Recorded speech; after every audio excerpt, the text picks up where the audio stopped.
ही जी भावभक्ती आहे ती व्यक्तीच्या जीवनामध्ये कशी येते किंवा वैधी साधना भक्तीपासून व्यक्ती भावभक्तीपर्यंत कशी प्रगती करू शकतो यावरती आपण आधीही चर्चा केलेली आहे ना. आणखीन एकदम समजून घेण्याचा प्रयत्न करू की भावभक्ती जी आहे ती दोन प्रकारे प्राप्त होऊ शकते एखाद्या व्यक्तीला. एक आहे ती म्हणजे व्यक्ती जो आहे हा विधिविधानांचं पालन करतो, साधनेचं पालन करतो, ज्याला वैधी साधना भक्ती म्हणतात. आणि दुसरं कारण हे होऊ शकतं की कृष्ण तद्भक्ताय प्रसाद, म्हणजे कृष्णाच्या भक्तांची जर काही विशेष कृपा झाली तर त्या व्यक्तीच्या जीवनामध्ये डायरेक्ट परिवर्तन होऊन त्या व्यक्तीला भावभक्तीपर्यंतच्या स्तरावरती पोहोचायला जाऊ शकतो. तर ही जी अहेतुकी कृपा आहे ही आपल्याही जीवनामध्ये झाली आणि त्यामुळे आपल्याला भक्ती म्हणजे जी साधना जी आहे की जी भक्तीचे जे विधिविधान आहेत त्याचं पालन करण्याची संधी मिळालेली आहे. पण त्याच्या व्यतिरिक्तही काही अशी विशेष कृपा काही जणांवरती होती जे व्यक्ती जे आहेत हे लगेच त्यांच्यामध्ये परिवर्तन होतं आणि ते ह्या भक्तांच्या कृपेमुळे ते जे आहेत हे भगवत प्राप्ती करू शकतात आणि विशेष करून त्यांना भावभक्तीची प्राप्ती होऊ शकते जो अतिशय उच्चतर स्तर आहे. जसं आपण अजामिलाच्या उदाहरणात पाहतो, अजामिलाने एवढी पापं केली होती की कुठेही संबंध नव्हता त्याला भगवंतांची कृपा प्राप्त होती. पण कुठेतरी अजामिल जो आहे त्याच्याकडून भगवंतांचं नाव नकळत स्वीकारलं गेलं आणि त्यानंतर विष्णुदूतांचं दर्शन झालं. विष्णुदूतांच्याकडून जो उपदेश ऐकला त्यानंतर अजामिलाने लगेच हरिद्वारला गेला आणि हरिद्वारला गेल्यानंतर त्यांनी तिथे काही कालावधीमध्येच स्वतःच्या जीवनाचं एवढं पूर्णत्व प्राप्त केलं की त्याच्यासाठी वैकुंठातून विमान आलं आणि तो वैकुंठात गेला. तर ही जी कृपा जी आहे भगवंतांची तद भक्ताय प्रसाद, कृष्ण तद भक्तयो प्रसाद, कृष्णाची कृपा जी आहे ही त्याच्या भक्ताद्वारे प्राप्त होते. ही अतिशय महत्वाची गोष्ट आहे आपल्या जीवनामध्ये समजण्यासाठी. तर भावभक्ती जी आहे ती भावभक्ती दोन प्रकारे प्राप्त होऊ शकते. एक तर आहे साधना आणि दुसरी आहे कृष्ण आणि भक्तांच्या कृपेद्वारे. जे महंत आहेत, जे महत आहेत, जे महान भगवंत आहेत, अशा महत भक्तांमुळे आपल्याला भगवंतांची कृपा होते. या साधना भक्तीमध्ये पुन्हा दोन प्रकार आहेत. ते म्हणजे आपण पाहिलेच हे ज्या दोन लाटेंमध्ये आपण पाहिलं, एक आहे वैधी साधना भक्ती जी विधिविधानांद्वारे केली जाते, जी आपण सध्या करतोय. आणि दुसरा प्रकार आहे तो म्हणजे रागानुग साधना भक्ती. तेही आपण पाहिलं की कशा रागात्मिक भक्तांचं पालन करून व्यक्ती रागानुग साधना भक्ती जी आहे त्या स्तरापर्यंत पोहोचू शकतो. आणि भक्ताय प्रसाद याच्यामध्ये सगळ्यात महत्वाची गोष्ट समजण्यासाठी ती म्हणजे भगवंतांची कृपा जी आहे ती एक प्रकार आहे आणि भक्तांची कृपा जी आहे तो एक प्रकार आहे. भगवंतांची कृपा जी आहे त्याच्यामध्ये आपण पाहतो, आपण मागेच उदाहरण पाहिलं होतं की शिशुपाल कंस सारखे जे भगवंतांकडे विरोधाभासाने, भगवंतांकडे एक शत्रुत्वाने, भगवंतांकडे वेगळ्या प्रकारे पाहत होते, तरीही त्यांनी भगवंतांची प्राप्ती केली. भगवंतांची प्राप्ती म्हणजे भगवंतांचं जे ब्रह्मन हे रूप आहे त्याची प्राप्ती केली. पण भगवंतांची त्यांच्यावरती असीम कृपा झाली कारण त्यांच्या डोळ्यासमोर, भगवंतांच्या डोळ्यासमोर अशा व्यक्तींनी प्राण त्यागला. तर अशा प्रकारे भगवंतांची कृपा होते. मग भगवंतांची कृपा कशाद्वारे होते? भगवंतांची कृपा जी आहे ही त्यांच्या दृष्टीद्वारे होते. भगवंतांची कृपा जी आहे ही त्यांच्या शब्दाद्वारे होते. अर्जुनाला जेव्हा भगवंतांनी उपदेश दिला तो फक्त अर्जुनासाठी नव्हता, तो कलियुगातल्या प्रत्येक जीवात्म्यासाठी होता. अशी शब्दाद्वारे सुद्धा भगवंतांची कृपा प्राप्त होते. तर कृष्ण प्रसादच ही भगवंतांची कृपा जी आहे ही त्यांचे शब्द, ही त्यांची दृष्टीपात आणि त्याचबरोबर एक इच्छा जी आहे भगवंतांची जीवात्म्याला उद्धार करण्याची, त्या जीवात्म्याला भगवंतांची प्राप्ती करायची याच्याद्वारे होते. आणि त्यानंतर भगवंतांचे भक्त जे आहेत, एक आहे प्रसाद ह्या शब्दामध्ये आपण पाहतो की एक आहे ते म्हणजे कृष्ण प्रसाद आणि दुसरा आहे तो म्हणजे भक्त प्रसाद. त्यामध्ये भगवंतांच्या भक्तांकडून जी कृपा होते, जसं शिल प्रभुपादांनी आपल्या सर्वांवरती कृपा केलेली आहे. किंवा प्रभुपाद जेव्हा अमेरिकेसारख्या पाश्चात्य देशात गेले होते जिथे भक्ती कोणीही न ओळखणाऱ्या व्यक्तीला भगवंतांनी एवढी भक्ती ते प्रदान केली की असे कित्येक भक्त आता प्रभुपादांचे शिष्य आहेत, जेव्हा ते शरीर त्यागतात एक विशेष दिव्य अनुभव प्रत्येकाला देऊन जातात. किंवा त्यांच्या जीवनामध्ये सुद्धा किंवा ते जे बोलतात त्याच्याद्वारेही भगवंत ते अशा स्तरावरती पोहोचलेत की ते भगवंताची कृपा जी आहे ही सर्वांपर्यंत पोहोचवतात. तर भावभक्ती जी आहे त्याचे ती प्राप्त करण्यासाठी दोन गोष्टी आहेत. एक आहे वैधी साधना भक्ती म्हणजे त्याला आपण समजू साधना भक्ती आहे आणि दुसरा प्रकार आहे तो म्हणजे कृपा. तर साधना आणि कृपामध्ये आपण पहिला साधनेमध्ये दोन प्रकार आहेत, वैधी साधना भक्ती आणि रागानुग साधना भक्ती. आणि कृपेमध्ये आपण पाहिलं भगवत कृपा आणि भक्त कृपा. या दोन्ही गोष्टींमुळे व्यक्तीला भावभक्तीचा जो स्थिती आहे तिथपर्यंत तो पोहोचू शकतो. आता आपण पाहूयात प्रभुपाद या गोष्टीचं विश्लेषण करतात. आवाज येतोय सर्वांना? हो प्रभूजी. हो येतो प्रभूजी. थोडं लहान येतो.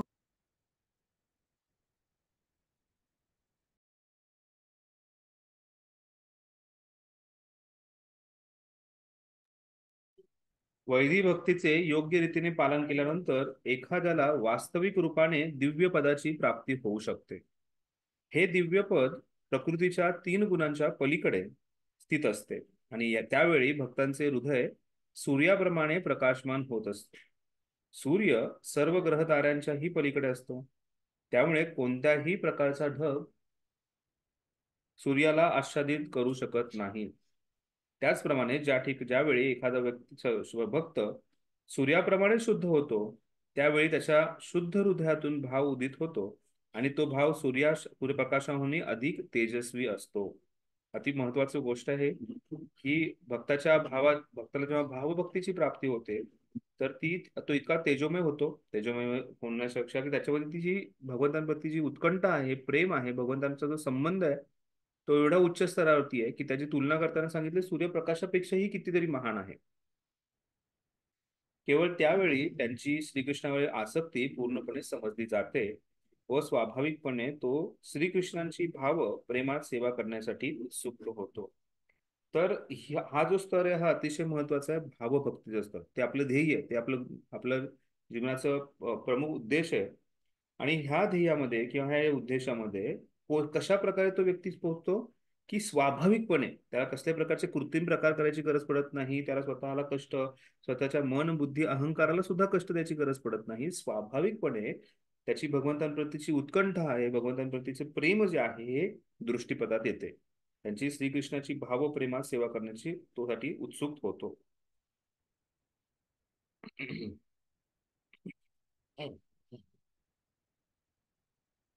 या स्तरावरचा भक्त उत्तम अधिकारी किंवा परिपूर्ण भक्तीचा अधिकारी समजला जातो.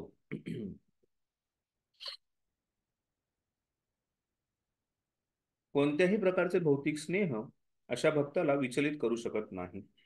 त्याला केवळ राधा आणि कृष्ण यांच्या सेवेतच रुची असते. याचे अधिक स्पष्टीकरण पुढील प्रमाणे करण्यात येऊ शकते. पूर्वीच्या अध्यायात भक्तिमय सेवेची लक्षणे सांगण्यात आली होती आणि त्याचबरोबर वर्तमान इंद्रियांच्या उपयोगाने भक्तिमय सेवा कशी करता येईल तथा त्या योग्य रागानुग प्रेमाचा स्तर कसा प्राप्त करता येईल या संबंधी उपदेश करण्यात आले होते.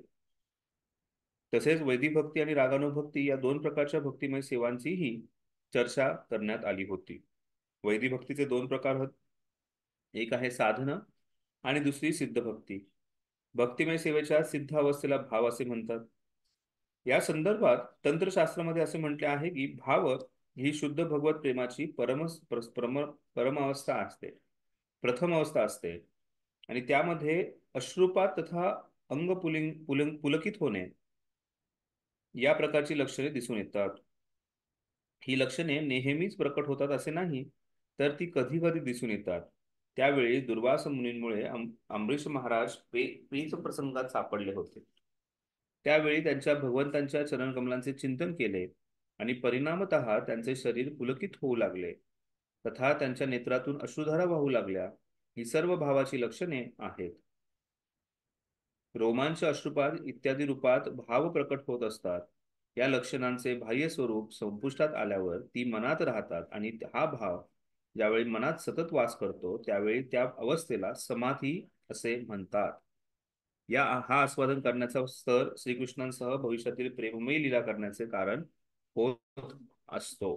तर अतिशय महत्वाची गोष्ट इथे सांगण्यात आलेली आहे ती म्हणजे की भावस्तरावरती जो व्यक्ती असतो त्याची प्रथम अवस्था काय, म्हणजे पहिली गोष्ट म्हणजे तो व्यक्ती जो आहे हा वैधी साधना भक्तीमधून रागानुग भक्तीमध्ये प्रवेश करतो, रागानुग भक्तीतून तो भावभक्तीत प्रवेश करतो.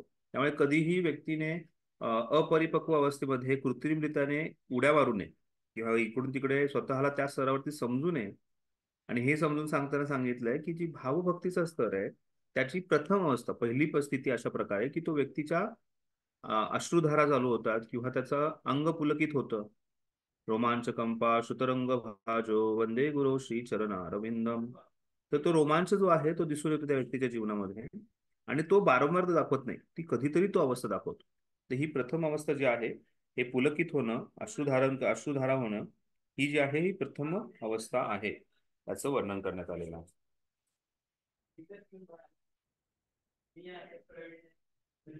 मनुष्याची दोन मार्गाने भावस्थितीपर्यंत प्रगती होऊ शकते. एक म्हणजे शुद्ध भक्तांचा सतत संग करणे, आणि दुसरा म्हणजे भगवान श्रीकृष्णांची अथवा भगवान श्रीकृष्णांच्या शुद्ध भक्तांची विशेष कृपा प्राप्त करणे. आता इथे पुन्हा जसं आपण चर्चा करत होतो की भावभक्ती जी आहे, ह्याच्या आधी जी चर्चा केली त्याचे दोन प्रकार सांगितले.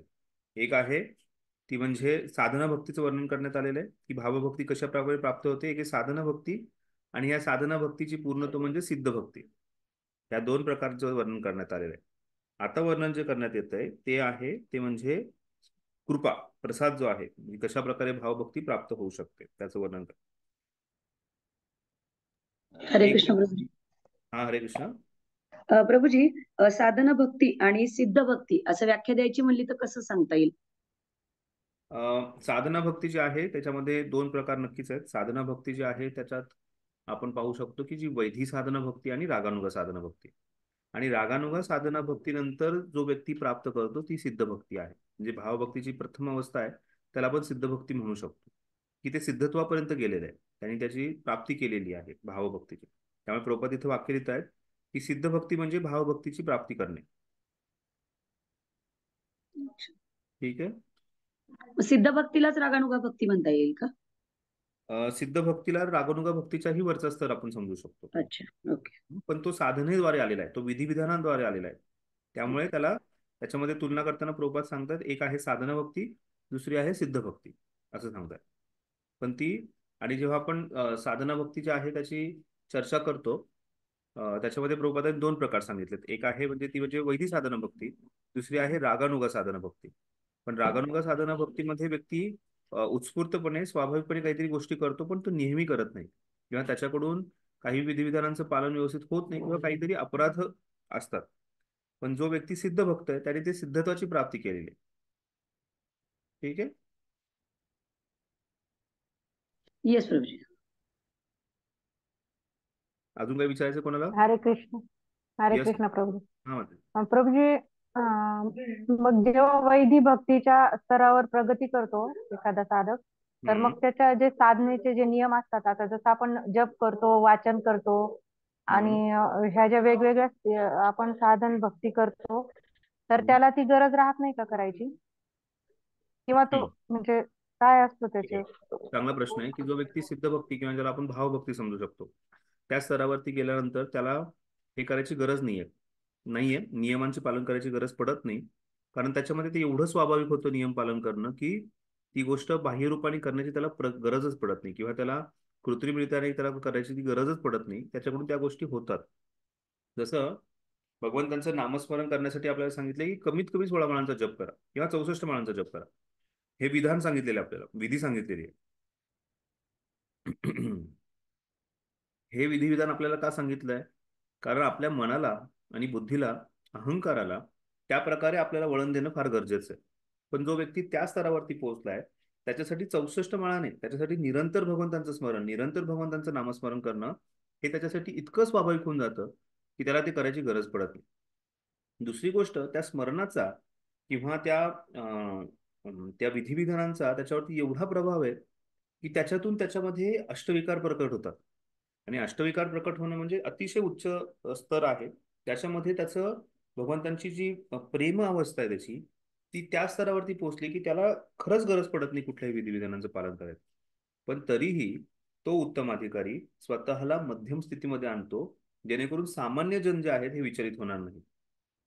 आणि त्यामुळे तो त्या स्तरावरती जाऊन सुद्धा त्या नियमांचं पालन करतो.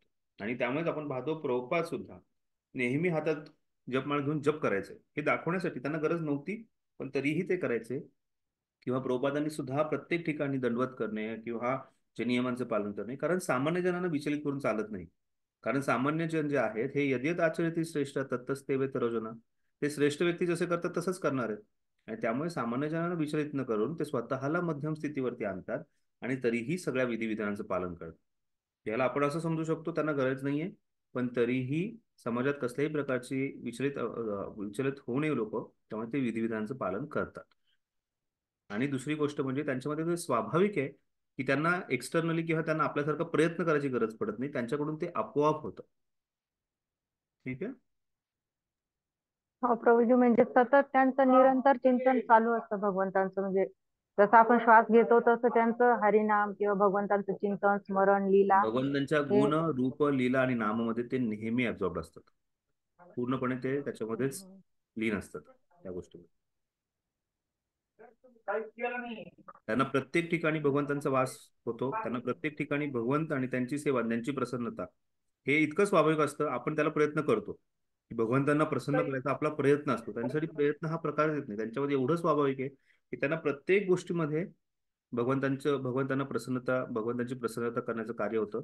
आणि त्याचमुळे त्यांच्यामध्ये ती करुणा असते की तो समोरचा जीवात्मा जो आहे हा भगवंतांपासून दूर आवलाय, त्याला जवळ आणणं गरजेचं आहे. आणि त्यासाठीच ते अतिशय प्रेमाने त्याच्यावरती करुणा प्रकट करतात. आणि त्यात तो एक इतका उत्तम स्तरावरती तो व्यक्ती पोहोचतो. ठीक आहे. हो प्रभूजी, सुंदर, छान कळलं मला. पण मला आणखी एक विचारायचा प्रश्न की भावभक्तीच्या स्तरावर तर भरत महाराज पण होते ना. बरोबर. फक्त त्यांचं प्रेम भक्तीच्या अवस्थेपर्यंत पोहोचायचं बाकी होतं. बरोबर. तर मग अशा अवस्थेमध्ये त्यांचं पतन आपल्याला शिकवण्यासाठी झालं, पण असं होऊ शकतं हे आपण लक्षात ठेवलं पाहिजे. तर बरोबर. याच्याबद्दल म्हणजे काय सांगताय? की होऊ शकतं पतन तिथून पण. पदम पदम येत विपदम न तेषां. प्रत्येक पायरी जी आहे, प्रत्येक जे पाऊल आहे, त्या पावलावरतीही काही ना काहीतरी अडचण ही आहेच. जोपर्यंत, म्हणजे ते एक उत्कृष्ट उदाहरण आहे की भावभक्तीवरून सुद्धा पतन होऊ शकतं. अशा बऱ्याचशे भक्त आहेत जे निष्ठेनंतर त्यांचं पतन झालेलं नाहीये ह्या निष्ठा स्तरावर. पण असे जसं बिलोमंगल ठाकूर, ते एका स्तरावरती भावस्थितीवरती किंवा आसक्ती स्तरावरती पोहोचून त्यांचंही पतन झालेलं दाखवलंय. किंवा भरत महाराजांचं उदाहरण, ते ही एक उदाहरण आहेत की असं होऊ शकतं. आणि त्याचमुळे असं होऊ नये म्हणून आपण काय करणं गरजेचं आहे की विधिविधानांना आपण पालन करत राहिलं पाहिजे. आपण कुठल्याही प्रकारचा विधिविधानांना सोडायचं नाहीये. आणि त्यात सर्वात प्रमुख विधी आहे तो म्हणजे भक्त संघ सोडायचा नाही.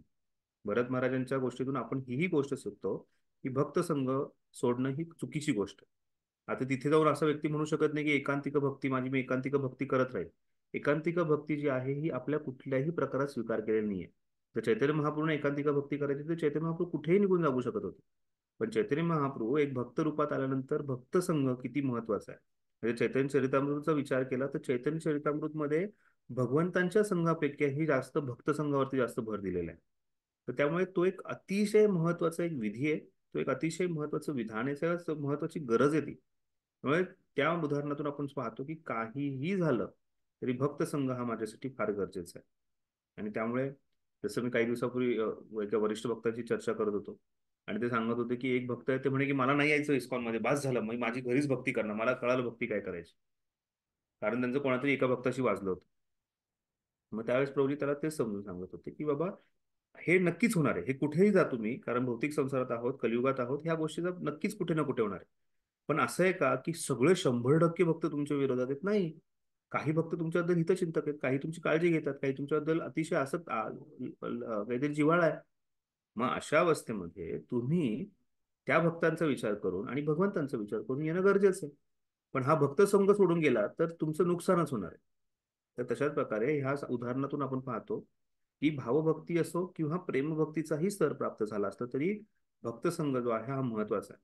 आणि त्यामुळे नारद मुनींसारखे भक्त जे आहेत, जे कधीही कुठल्याही गोष्टीला विचलित न होणारे, ते सुद्धा आतुरतेने भक्त संघ घेण्याचा तेवढाच प्रयत्न करतात.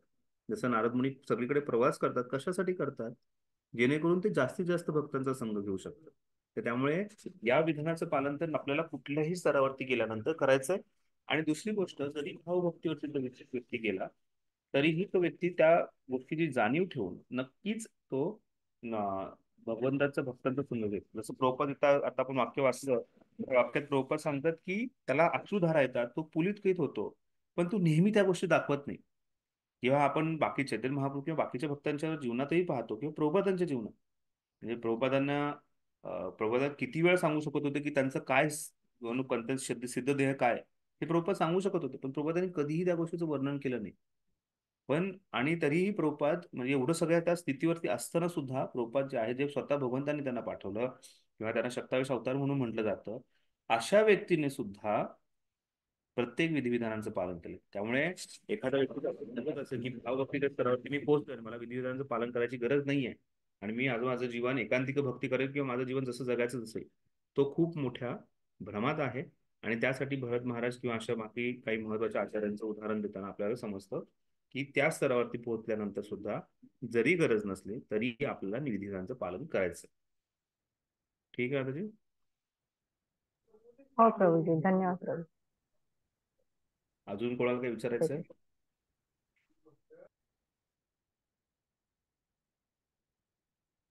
ठीक आहे, आपण पुढे जाऊयात. जेणेकरून तो भावभक्तीमध्ये प्रगत होऊ शकतो. अर्थात काही विशेष उदाहरणात श्रीकृष्णांची विशेष कृपा दिसून येते आणि जरी आपण तिची सदैव अपेक्षा करावी असे असेल तरी सुद्धा आपण एका आळशी माणसासारखे निष्क्रिय बसून केवळ श्रीकृष्णांच्या विशेष कृपेची प्रतीक्षा न करता आपली नेहमीचीच कर्तव्ये केलीच पाहिजेत.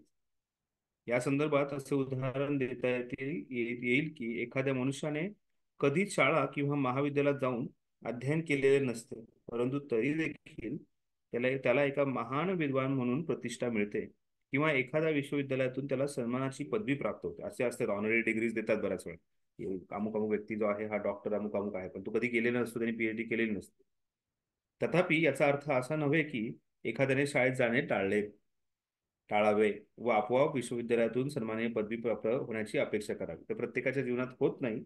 ही जी भगवत कृपा आणि भगवंत भक्त कृपा जी आहे ही काहीच जणांच्या जीवनात होते आणि आपण ते त्याचं काही मोजमाप नाहीये किंवा कुठेही त्याची वर्णन नाही की यालाच होईल याला प्राप्त नाही होणार. त्या व्यक्तीला जी आहे ही कशी भगवंतांची आणि भक्ताची कृपा होईल माहीत नाहीये. आणि त्याचा अर्थ असाही नाहीये की बाबा जेव्हा होईल तोपर्यंत मी थांबेल. नाही, आपल्याला शाळेत जाणं गरजेचं आहे. आपल्याला 1-2 पहिली ते 10वी, 10वी ते 12वी, 12वी ते पुढचं अध्ययन आहे तेही करणं गरजेचं आहे. त्याचप्रमाणे मनुष्याने भक्तिमय सेवेतील नियमांचे पूर्ण निष्ठेने पालन करावे आणि त्याच वेळी श्रीकृष्ण आणि त्यांच्या भक्तांच्या कृपेची अपेक्षाही करावी. तर विधिविधानांचे पालन करायचे आणि भक्त कृपेचेही आपण अपेक्षा करायची आहे. आता सध्या जे आहे बरेचसे भक्त जे आहेत हे गुरुकृपा किंवा भक्त कृपा महान शुद्ध भक्तांची जी कृपा आहे याचा अनुभव घेत आहेत. मला ह्या ठिकाणी म्हणजे आनंद आणि दुःख या दोन्ही गोष्टी आहेत. आताच मला कोणाचा तरी कॉल येतोय जे त्यांचं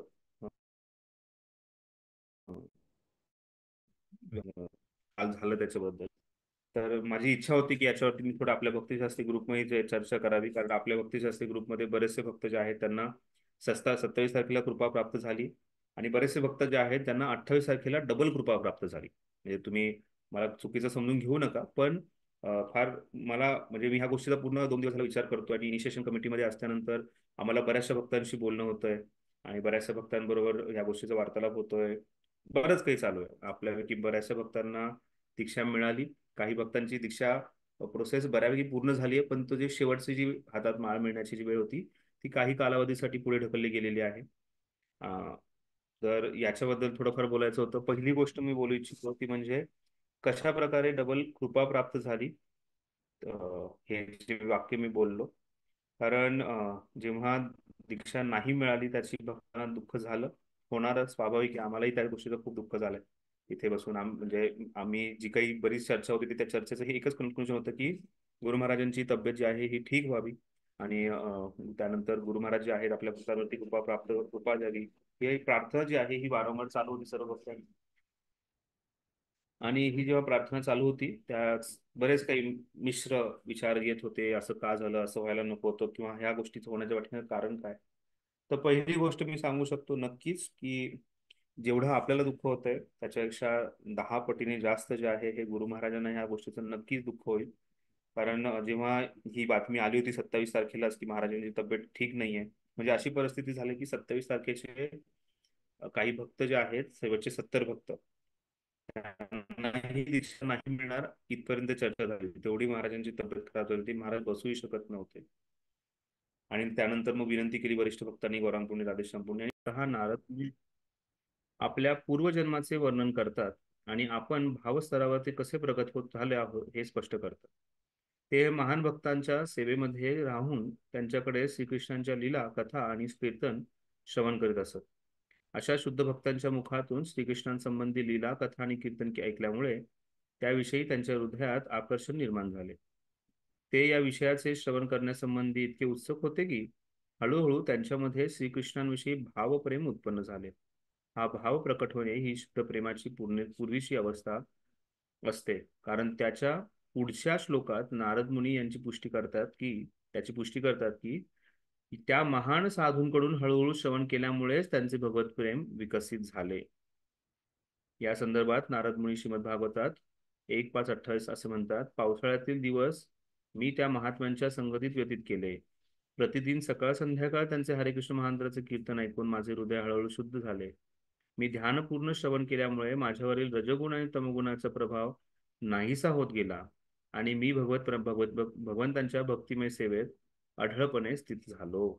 नारद मुनींच्या स्वतःच्या उदाहरणातून आपण हे उत्कृष्ट पाहू शकतो की कशा प्रकारे भगवंतांच्या भक्तांच्या भक्ती वेदांत जे होते त्यांच्या कृपेने नारद मुनींनी श्रवण केलं आणि हळूहळू ते भावस्तरापर्यंत पोहोचू शकले.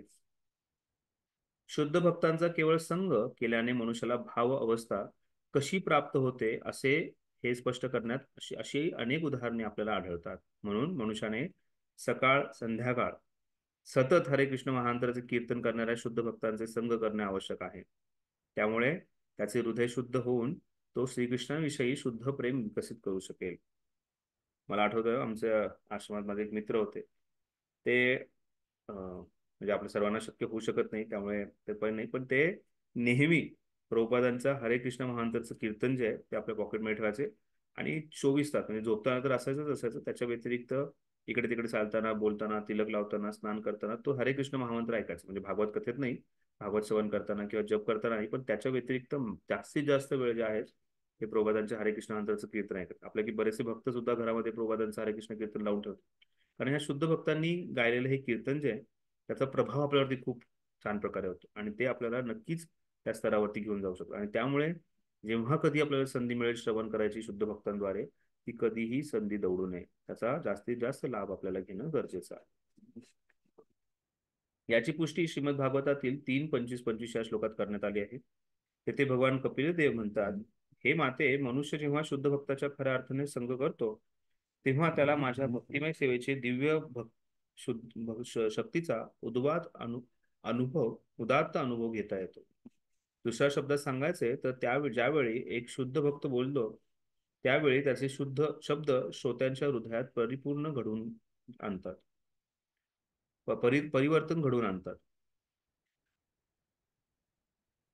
या श्रवण आणि कीर्तनाचे काय रहस्य आहे? एक पेशवाईक वक्ता श्रोत्यांच्या हृदयामध्ये दिव्य भाव उत्पन्न करू शकत नाही.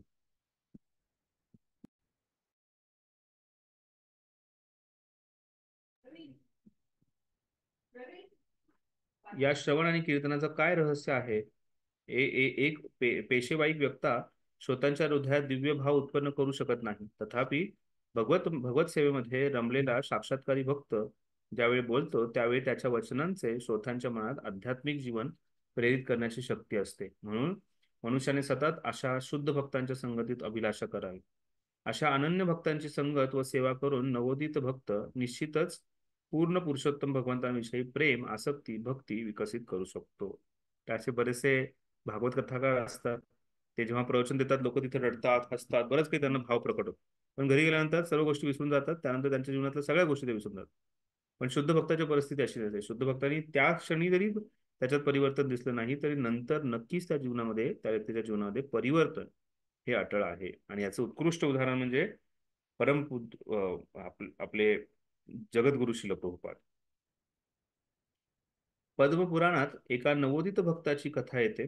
या भक्त युवतीने भावस्तराची प्राप्ती करण्यासाठी संपूर्ण रात्रभर भगवंतांसमोर नृत्य केले. कधी कधी असेही दिसून येते की भगवत सेवेच्या कोणत्याही प्रक्रियेचे अवलंबन केल्याविना अचानक मनुष्याच्या मनात भगवान श्रीकृष्णाविषयी भावभक्ती उदित होते. भावभक्तीचा अचानक झालेला असा उदय म्हणजे श्रीकृष्ण अथवा भक्तांच्या विशेष कृपेचे फळ असते. श्रीकृष्णांचे अकारण कृपेचे फळ म्हणून उदित झालेला हा भाव तीन प्रकारांमध्ये विभागला जातो. केवळ बोलून, केवळ दृष्टिक्षेप टाकून किंवा केवळ हार्दिक वचनांनी. आपण याची चर्चा केली की भक्तांची किंवा भगवंतांची कृपा, विशेष करून भगवंतांची कृपा जी आहे ही बोलून, त्यांच्या शब्दांद्वारे, त्यांच्या दृष्टिक्षेपातून, आणि तिसरी गोष्ट आहे त्यांची म्हणजे त्यांच्या हार्दिक वचनांद्वारे त्यांची जी आहे ही भगवत कृपा प्राप्त होते. नारदीय पुराण केवळ बोलून भाव कसा कसा विकसित झाला या संबंधी उदाहरण आहे. भगवान श्रीकृष्ण नारद मुनी म्हणतात की हे द्विजेंद्र, माझी अशी इच्छा आहे की तुमच्या ठाई माझी सर्व मंगलमयी आणि पूर्ण आनंदमयी अशी अविभाचारिणी भक्ती विकसित व्हावी. स्कंद पुराणात केवळ दृष्टिक्षेप टाकून श्रीकृष्णांविषयी भाव उत्पन्न होण्याचे उदाहरण आढळते. तेथे असे म्हटले जाते की ज्यावेळी जांगल नामक राज्यातील निवाशांनी पूर्ण पुरुषोत्तम भगवान श्रीकृष्णांना पाहिले, त्यावेळी त्यांच्यामध्ये इतका उत्कट भाव प्रकट झाला की ते श्रीकृष्णांपासून आपली दृष्टी दुसरीकडे नेऊ शकले नाही. तर त्यांचा दृष्टिक्षेप जे आहे त्याचं वर्णन इथे करण्यात आलेलं आहे. शुक संहितेत हार्दिक वचनांनी भाव उत्पन्न केल्याचे उदाहरण दिसते. या संहितेत नारद मुनी श्री व्यासदेवांना म्हणतात, पूर्ण पुरुषोत्तम भगवंतांचा सर्वात महान भक्त तुम्हाला पुत्र म्हणून प्राप्त झाला आहे, लाभला आहे. मी हे पाहत आहे की भक्तीच्या कोणत्याही नियामक तत्वांचे पालन न करता त्याच्यामध्ये जन्मजन्मांतर भगवत सेवेची केल्याचे लक्षणे आढळून येतात. तर अशा शुक संहितेत वर्णन करण्यात आल्या हार्दिक वचनांचं. त्याच्यामध्ये नारद मुनी श्रील व्यासदेवांना आपला जो पुत्र आहे, त्यांचा श्रील व्यासदेवांचा जो पुत्र आहे त्याचं वर्णन करताना सांगतात की त्याने त्याच्या श्रवणाद्वारे किंवा त्याच्या वचनांद्वारे, भगवंतांच्या वचनांद्वारे त्याचं भगवत सेवेची प्राप्ती झालेली आहे.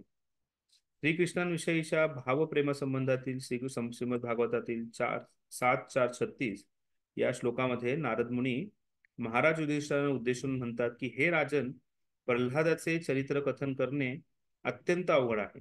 त्यांना श्रीकृष्णांविषयी स्वाभाविक आकर्षण होते. यामुळे मी त्यांचे काही वर्णन केले तर तो केवळ शब्दांचा प्रपंच होईल. त्यांचे वास्तविक चरित्र सर्वोपरी अवर्णनीय आहे. याचा अर्थ असा होतो की नारद मुनींना स्वतःच मान्य केले आहे की प्रल्हादामध्ये जो नैसर्गिक भाव उत्पन्न झाला होता तो केवळ भगवान श्रीकृष्णांच्या कृपेमुळेच झाला होता. 5 वर्षाचा मुलगा, त्याच्यामध्ये जो भाव व्यक्त झाला होता तो केवळ भगवत कृपेमुळेच प्राप्त झाला होता. प्रल्हादांना भगवान श्रीकृष्णाविषयी नैसर्गिक आकर्षण उत्पन्न होण्याचे कारण म्हणजे नारद मुनी त्यांच्यावर झालेली कृपा हे होय. ज्यावेळी प्रल्हाद आपल्या मातेच्या उदरात होते त्यावेळी नारद मुनींनी तिला भक्तिमय सेवेशी उपदेश केला होता.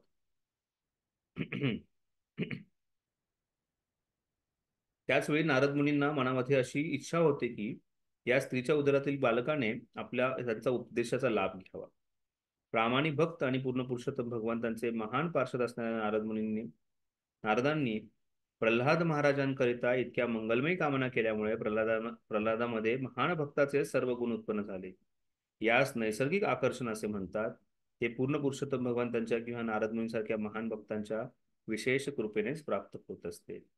स्कंद पुराणात पर्वत मुनी नारद मुनी म्हणतात, प्रिय नारद, सर्व संतान पुरुषांमध्ये तुम्ही इतके महान आणि तेजस्वी आहात की तुमच्या केवळ इच्छेनेच एक नीच पारधी देखील भगवान श्रीकृष्णांचा एक महान भक्त झालेला आहे.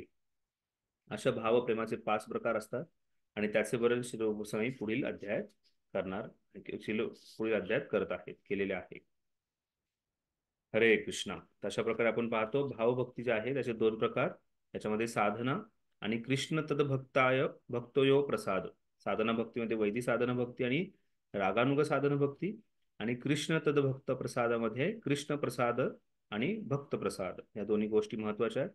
त्यात आपण पाहिलं कृष्ण प्रसाद जो आहे त्याच्यामध्ये कृष्णाचे शब्द, वचन, कृष्णाची दृष्टी आणि कृष्णाची इच्छा यांचं वर्णन करण्यात आले. आणि भक्त प्रसाद आपण नारद मुनींचं उत्कृष्ट उदाहरण पाहिलं ज्यांनी प्रल्हाद महाराजांच्या जीवनामध्ये भगवत कृपा जी ही त्यांच्या जीवनात आणली.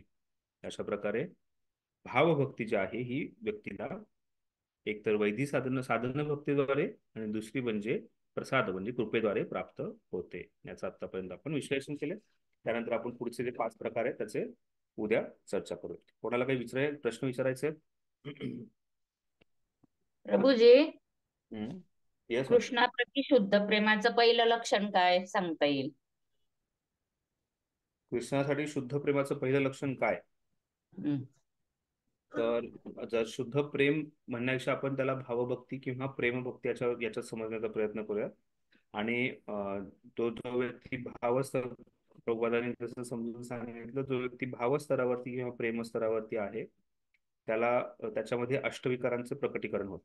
तो व्यक्ती जो आहे त्याच्यामध्ये अष्टविकारांचं प्रकटीकरण जेव्हा तो शुद्ध किंवा भावप्रेम स्तरावरती पोहोचतो. ठीक आहे. आणि ही प्रथम अवस्था आहे. आणि त्या प्रथम अवस्थेनंतर ते जे प्रेम जे आहे त्याची जी अवस्था आहे ती अतिशय उच्च स्तराची अवस्था आहे. ठीक आहे माताजी. प्रभूजी परत हरे एकदा कृष्ण सांगा. प्रभू. माताजींचा प्रश्न होता की कोणत्या प्रकारे आपण समजू शकतो की कृष्णाप्रती शुद्ध प्रेम प्रकट झालेले. ते शुद्ध प्रेम जे आहे ते म्हणजे भावभक्ती याला आपण समजू शकतो, ज्याला प्रेमभक्ती असंही म्हटलं जातं. भावभक्ती जो आहे हा प्रथम अवस्था आहे. आणि त्या प्रथम अवस्थेमध्ये व्यक्तीला भगवंतांबद्दल एवढी उत्कंठता होते की एवढं प्रेम निर्माण होतं की त्याच्यामध्ये अष्टविकार जे आहेत हे निर्माण होतं. अष्टविकार म्हणजे त्याच्यामध्ये शरीर पुलकित होणे, अश्रुधारा प्रकट होणे, रोमांचकंप होणे या गोष्टी त्याच्यामध्ये दिसायला सुरुवात होतात. ही प्रथम अवस्था आहे. ठीक आहे. हरे कृष्ण प्रभू. हो प्रभूजी. हरे हा बोला माताजी. प्रभूजी, आपण त्याच्यात पुंडरीक विद्यानिधींचं जे उदाहरण पाहतो ना, त्यांना भागवतमचे श्लोक आठवून दिले, मग त्यांना सात्विक विकार प्रकट झाले त्यांचे. पण त्याच्या अगोदर जे होते ते असं दिसत होतं की भौतिक आसक्तीमध्ये फार ते म्हणजे रमलेले आहेत. भौतिक आसक्ती खूप हे दिसते त्यांची. भक्ती तर दिसत नाही त्यावेळेस. मग हे कसं ओळखायचं? ते तर म्हणजे ते माहिती आहे की ते भगवंताचे ते भक्तच आहेत अगोदरचे. पण म्हणजे हे कसं आपण समजून घ्यायचं? सर्वात महत्वाची गोष्ट आहे की बाह्य रूपाने आपण कधीही कोण काय आहे हे जज करण्याचा प्रयत्न करायचा नाही. आपण एक्सटर्नल गोष्ट गरज नाहीये. जसं जी गोष्ट गदाधर पंडितांकडून झाली होती त्यांना बाह्य स्तरावरती वाटलं की हे पूर्णपणे भोगल विलासात लागले, त्यामुळे आपण ते पाहण्याची गरज नाही. दुसरी गोष्ट म्हणजे आहे की जो भक्त आहे हा नेहमीच त्याचे भाव जे आहे प्रकट करत नाही. तो जो आहे तो नेहमीच त्याचे अष्टसात्विकार प्रकट करत नाही. इनफॅक्ट बऱ्याच वेळा भक्त जे आहेत अष्टसात्विकार आले तरी ते गोष्ट दाखवत नाहीत किंवा ते लपवण्याचा प्रयत्न करतात. कारण त्याच्यामुळे बरेचसे सामान्य जन जे आहेत हे विचलित होऊ शकतात. त्यामुळे पुंडरीक विद्यानिधींच्या उदाहरणात आपण पाहू शकतो की ते बाह्य रूपाने जरी भगवंतांचं स्मरण करत नाही असं जरी दिसलं असेल तरी ते निरंतर भगवंतांच्या स्मरणामध्ये होते. आणि हे आपल्याला समजू शकत नाही कारण आपण त्या स्तरावरती पोहोचलेलो नाहीये. तर त्यामुळे कोण कोणत्या स्तरावरती आहे हे कधीच आपण पाहण्याची म्हणजे बऱ्याच वेळा जसं आपण भक्तिशास्त्रामध्ये आपण पाहिलं आहे की कोण कनिष्ठ अधिकारी, कोण मध्यम अधिकारी, कोण उत्तम अधिकारी याची पडताळणी आपल्याला करायची गरज नाही. त्याच प्रकारे कोण साधना भक्तमध्ये आहे, कोण रागवनुक भक्त आहे किंवा कोण भावभक्त आहे हे सुद्धा पडताळण्याची गरज नाही आपल्याला. आपण जे आहे हे नेहमी पाहणं गरजेचं आहे की आपली ह्या गोष्टीमध्ये स्तरावरती कशी प्रगती होईल. तर त्यानंतर आपल्याला आणि ठीक आहे. प्रभूजी, मला म्हणजे माझा अनुभव, वैयक्तिक अनुभव सांगायचा की जेव्हा सुरुवात होते आपण साधन भक्ती सुरू करतो ना, तर प्रत्येकाला आपण बाह्य रूपामध्येच बघतो. अरे हे एवढं नटतात माताजी, एवढे सुंदर कपडे घालतात आणि मग एवढं मेकअप करून येतात. म्हणजे आपण बाह्य दृष्टिकोनातूनच बघतो त्यांना. पण आता भक्तिशास्त्री जेव्हापासून सुरू केलेला आहे ना आपण, तर खूप नवीन दृष्टी भेटलेली आहे प्रत्येक गोष्टीकडे बघण्याची. म्हणजे खूप सुंदर, माझ्या जीवनामध्ये तरी खूप चांगला प्रभाव आहे. परीक्षा आणि ह्या गोष्टी तर आहे, पण सर्टिफिकेट पण ती एक वेगळी गोष्ट आहे. पण मला माझ्या स्वतःमध्ये खूप बदल वाटतो प्रभूजी, प्रत्येक हेच गोष्टीकडे प्रभुपादांना बघण्याचा. पाहिजे होतं आणि त्यामुळेच प्रभुपादांनी इतका आणि उत्कृष्ट कोर्स डिझाईन केलेला आहे. प्रभुपादांचे खूप खूप धन्यवाद त्यासाठी. आणि कदाचित यालाच अनर्थ निवृत्ती म्हणतात ना प्रभूजी. बरोबर. म्हणजे आपण जे हळूहळू सगळं होतंय, निघतंय जे काही आहे आणि हे निघत राहायला पाहिजे आणि याचं आणि स्मरण राहायला पाहिजे आपल्याला. बऱ्याच आणि वेळा हा असं हा होतं, सगळा हा सगळं तुमच्या कृपेमुळे आहे प्रभूजी. हे सगळं क्रेडिट तुम्हाला आहे. आमचे नाही नाही, गुरु आणि हे हे याचं काही शिक्षा गुरु काही आहात तुम्ही. एखादं एखादं जे म्हणजे असं असं वाटतं ना काही काही वेळेस, आपल्याला आपण सांगतो ना की एखादं कुत्रं जे आहे ते बैलगाडी खाली चालतं आणि त्याला वाटतं की मी पूर्ण बैलगाडी चालवतो, पण त्या कुत्र्याला समजलं पाहिजे की नाही समोर नाही दोन बैल तो बैलगाडी चालवू शकत नाहीये. त्यामुळे कसल्याही प्रकारे मी जे काही करतोय, हे जे काही ऐकलंय, जे काही मला कसलाही विशेष अनुभव नाहीये, एका पोपटासारखं आपलं बोलायचं आणि जायचं, पण जे काही ऐकलंय ते सांगण्याचा प्रयत्न करतोय आणि ह्याच्यामध्ये प्रभुपादांनी ह्या सर्व गोष्टीचा बारकाईने विचार केलाय. म्हणजे प्रभुपादांबद्दल आपण किती कृतज्ञता व्यक्त करू शकतो त्याचं काही लिमिटच नाहीये. त्याला आपण काही थांबू शकत नाही की हो कित्येक बरोबर. छोट्या छोट्या गोष्टीमध्ये प्रभुपादांनी काळजी घेतली आहे की तो प्रत्येक भक्त जो आहे हा प्रगती करू शकेल. त्यामुळे हा कोर्स हम्म. अशासाठी ह्या म्हणजे मला आनंद होतो हे ऐकून की ह्या कोर्स नंतर आपल्यामध्ये असं परिवर्तन होते आणि हे प्रभुपादांनाही याचं फार गर्व होत असेल या गोष्टीचा. तर धन्यवाद आणि माताजी. आणि मला म्हणजे माझं माझं वैयक्तिक असं वाटतं प्रभूजी मला, मी ऑनलाईन करते आणि मी जर खरंच ऑफलाईन असते ना तुमच्या समोर असते आणि इतर भक्तांच्या संगतीमध्ये जर मी हे केलं असतं तर निश्चित आणखी माझ्या चेतनेमध्ये आणखी भरपूर चांगला बदल झाला असता. कारण की ते वलय असतं ना सगळ्यांचं मिळून जे हे असते पॉझिटिव्ह एनर्जी असते सगळ्यांची भक्तांची. तर मला असं वाटतं. बरोबर माताजी, ते गरजेचं आहे. हरे कृष्ण. पण जी काही परिस्थिती आहे त्या परिस्थितीमध्ये आपण उत्साहाने जर या गोष्टीचा स्वीकार केला तर नक्कीच आपल्याला त्याची मदत होणार आहे. प्रभूजी ईशोप म्हणजे मला एक सांगायचं म्हणजे आता माताजींनी विषय काढला म्हणून की ईशोपनिषद जेव्हा अभ्यास करतो तुम्हाला फार फार जड गेलं ईशोपनिषद म्हणजे असं अभ्यास करता मला का प्रभुपादांनी पुस्तक दिलं असेल आमच्यासारख्या लोकांना. ते वरिष्ठ आहेत त्यांना म्हणजे मला असं हे वाटत होतं. पण जेव्हा आपण कुणाशी बोलतो किंवा हे करताना की म्हणजे भगवंत लोक म्हणतात की भगवंत सगळे आहेत मग कशाला तुम्ही मंदिरात हे केलंय. मग त्यावेळेस नाही का भगवंत आतही आहेत भगवंत बाहेरही आहेत भगवंत तिकडे आहेत भगवंत इकडे आहेत. मग तिकडे आहेत तर मग मंदिरात पण स्वीकारा ना तुम्ही. इकडे आहेत बरोबर. तर मग तेव्हा आपल्याला कळतं की बाबा नाही खरं ह्याची गरज आहे. म्हणजे जेव्हा आपण आता बुक डिस्ट्रीब्युशनला वगैरे भेटतो अक्षरशः लोक वाद घालतात वाद त्याच्यावरनं. पण नंतर असं वाटतं की नाही हे आपण शिकलो कुठेतरी चला बाबा आपल्याला ते काहीतरी डोक्यात कुठेतरी गेलं त्यामुळे आपण ते 4 लोकांना पूर्ण जरी नाही देता आलं त्यांच्या सॅटिस्फॅक्शननी तरी आपण त्यांना सांगू शकतो की नाही जे काही आम्ही करतोय ते कुठेतरी शास्त्राला धरून आहे. त्यामुळे मला तो फार यावेळेस बुक डिस्ट्रीब्युशनच्या वेळेस अनुभव आला की ईशोपनिषद पाहिजे होतं आपल्याला. त्याच्यातलं म्हणजे तिथं ते मला उत्तर देताना आलं की भगवंत आतही येत भगवंत बाहेरही येत भगवंत मोठे येत भगवंत लहानही येत. तर तेव्हा मला ते आता माताजीने विषय काढला म्हणून मला ते एकदम आठवलं ते एका व्यक्तीशी चर्चा करताना किती हे झालं होतं ते. जय Prabhupada, all glories to Prabhupada. किती छान छान गोष्ट केली प्रभुपादांनी आपल्या सर्वांसाठी. हो प्रभूजी. ठीक आहे, खूप खूप धन्यवाद. आपण आता जसं सांगतात ना महाराज म्हणतात की यात्रा जी आहे जेव्हा शेवटचं लेक्चर महाराज यात्रेचं देतात तर त्यावेळेस महाराज यात्रेबद्दल बोलतात म्हणतात की और यात्रा बिगिन्स नाव. तसं आता आपलं भक्तिशास्त्री 2 दिवसात शिकवणं पूर्ण होत आहे, पण आपलं भक्तिशास्त्री जे आहे हे सगळे शास्त्री जे आहेत हे भक्ती जी आहे यात ही प्रेरणा घेऊन पुढे जाणार आहेत नक्कीच आहे. त्यामुळे भक्तिशास्त्री बिगिन्स नाव. आता जी आहे आपली भक्तीची सुरुवात होते आणि त्यानंतर भक्ती वैभव करत करत आपल्या भक्तीचाही वैभव लवकरच होणार आहे हे लक्षात ठेवा. तुमचा पिछा सोडणार नाही मी. कारण त्याची नाही मला प्रभूजी मला गरज आहे ती. परीक्षेची भीती वाटते. परीक्षेची भीती वाटते प्रभूजी. लेक्चर ऐकायला खूप सुंदर वाटतं. परीक्षेची खूप भीती वाटते. ही सगळी तयारी माताची अंतिम परीक्षेसाठी, काळजी करू नका. आणि तशाही भरपूर परीक्षा येतच असतात ना. काय महेश तू काय म्हणणं आहे तुमचं? बरोबर आहे. चांगलं आहे. सर्वांचे खूप खूप धन्यवाद. काय प्रभूजी आपले जे श्लोक आहेत ना 4 तर ते थोडे एक्सप्लेन केले तर बरं होतील. चालेल, उद्या नक्की मला आठवण करून द्या, करूयात आपण त्याच्यात. आणि ओपन बुक पण नाही एक्सप्लेन केलं फक्त क्वेश्चन सांगितले पहिला आणि मला तिसरा. सकाळी महेश तू म्हणत होते की प्रोजी ह्यावेळेस तुम्ही ओपन बुक चर्चा केली नाही. म्हणलं आता 3 वेळा चर्चा केल्यानंतर आता 14दाही चर्चा करायची गरज आहे का? अरे वा. यावेळेस ठीक आपण आहे ओपन बुकची चर्चा करणार नाहीये. आता खूप खूप स्पून फिडिंग झालेलं आहे आता. प्रभूजी पहिल्या प्रश्नाची तरी चर्चा करा ना प्लीज. ठीक आहे, दोन्ही प्रश्नाची चर्चा करू. ते विचारतो माताजी त्या पहिल्या विषयी विचारते.